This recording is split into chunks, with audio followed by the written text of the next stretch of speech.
वापस स्वागत है आप सबका। मैं Vivek Bindra, motivation speaker, leadership consultant और बिजनेस कोच। अगर आप किसी भी प्रकार के गुड्स, प्रोडक्ट, सर्विसेज का लेन देन कर रहे हैं, खरीद बेच कर रहे हैं, तो ये वीडियो आपको बहुत काम आने वाला है। 10 उपाय बताऊंगा, मार्केट में आपका पैसा कभी फंसेगा नहीं, कभी रुकेगा नहीं, कभी अटकेगा नहीं, पेमेंट टाइम से आएगी। 10 उपाय पहले समझिए। आपके कस्टमर कई प्रकार के हो सकते हैं। आपका कस्टमर, डायरेक्ट कस्टमर भी आपका कस्टमर है, डिस्ट्रीब्यूटर, होलसेलर या रिटेलर भी आपका कस्टमर हो सकता है, रीसेलर भी आपका कस्टमर हो सकता है, कोई फ्रेंचाइजी पार्टनर भी वहां भी हो सकता है। कई बार आपकी पेमेंट रुक जाए, और कोई किसी और प्रकार का पार्टनर जहां आपकी पेमेंट रुक जाती है। किधर भी आपकी अगर पेमेंट आपको आनी है, आपने उसको गुड सर्विसेज आपने कुछ दिए हैं, प्रोडक्ट दिए हैं, वो सुरक्षित रूप से समय से वापस आए।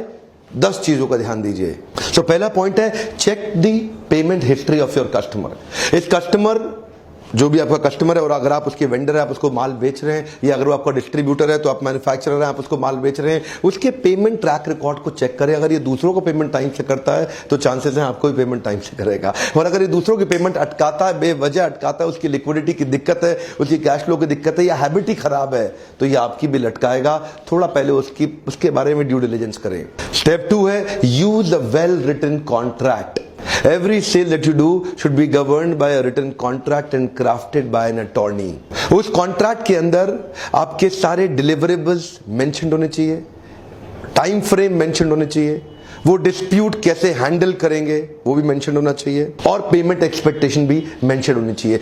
अगर लीगल कॉन्ट्रैक्ट की लैंग्वेज में थोड़ी सी गड़बड़ हो, अटॉर्नी या लॉयर से प्रॉपर्ली वेटेड ना हो, कई बार आगे चल के आपको लेने के देने पड़ सकते हैं। एक अच्छा कॉन्ट्रैक्ट आपसे कोर्ट कचहरी और वकीलों के चक्कर काटने से आपको बचा सकता है, संबंधों में पड़ने वाली दरार को रोक सकता है, रिश्तों को लंबे समय तक चला सकता है। तीसरा पॉइंट बड़ा मदद करता है, use a delivery acceptance letter. जब भी आप माल दो, एक डिलीवरी एक्सेप्टेंस, हाँ जी माल मिल गया, साइन कर दिया, हाँ जी सामान पहुंच गया, साइन कर दिया, हाँ जी सर्विस मिल गई, साइन कर दिया। डिलीवरी एक्सेप्टेंस लेटर एक प्रूफ बन जाता है, एक रिकॉर्ड बन जाता है। इतने बजे इस तारीख को यहां पे इस व्यक्ति ने माल रिसीव कर लिया या सर्विस रिसीव कर ली, और वो सेटिस्फाइड था, और वो साइन होते ही बाद में आप उसको अपने कम्युनिकेशन में इस्तेमाल कर सकते हैं। चौथा पॉइंट है, issue clear invoices to your retailers. इसका मतलब क्या है, आपकी कई बार ना इनवॉइस के अंदर भी टर्म्स एंड कंडीशन और कॉन्ट्रैक्ट के पॉइंट्स भी क्लियरली मेंशन्ड होने चाहिए।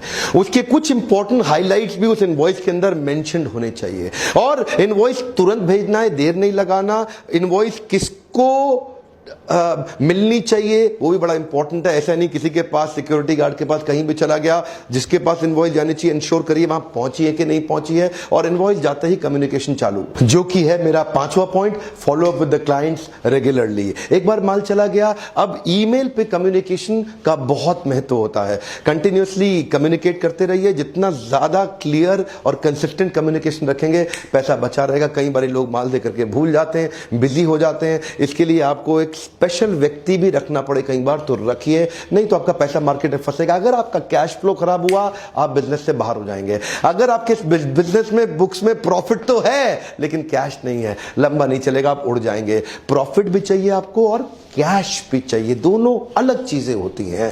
कैश, देखिए कई बार क्या होता है, माल बेचा, बुक्स में प्रॉफिट तो दिख गया लेकिन कैश आया नहीं, तो आपके पास अगली बारी तो वर्किंग कैपिटल ओवर और आप धंधे से बाहर। ध्यान दीजिए, आपको रेगुलर कम्युनिकेट करने से भी, ईमेल्स पे डालेंगे, बाद में कभी लीगल एक्शन लेने में वो ईमेल्स बहुत काम आते हैं, वो बहुत मदद करते हैं। तो कंसिस्टेंट कम्युनिकेशन।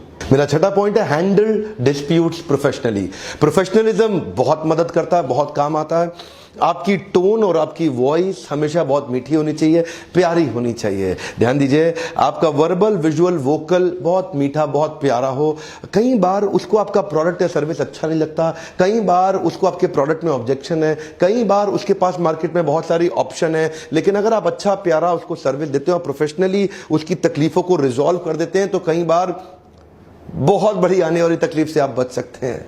मोटी मोटी पेमेंट फंस जाती है लोगों की मार्केट में, क्यों? क्योंकि बदतमीज, दुर्व्यवहार, नॉन प्रोफेशनल एटीट्यूड के कारण रिलेशनशिप तुरंत खत्म हो जाता है। मेरा 7वां और 8वां पॉइंट मैं इकट्ठे ले लेता हूं, ये बड़े कमाल के हैं। इनको बोलते हैं कैरेट एंड स्टिक फॉर्मूला। मेरा 7वां पॉइंट है, इंसेंटिवाइज द अर्ली पेमेंट, और 8वां पॉइंट है, charge on the late payment, यानी कि penalties on the late payment. अगर कोई आपको थोड़ा जल्दी पैसा दे देता है, उसको एक मोटिवेशन दे दीजिए। आप उसको 2% का एक एक्स्ट्रा बेनिफिट दे सकते हैं, इंसेंटिव दे सकते हैं उसको 2% का। ध्यान दीजिए, डिस्काउंट नहीं है, इंसेंटिव है उसके लिए 1% 2% का। तो कई बार काफी सारे लोग आपका यही सोच करके फट से जल्दी पैसा दे देंगे। And charge on late payment अपने कॉन्ट्रैक्ट के अंदर साफ साफ लिखिए।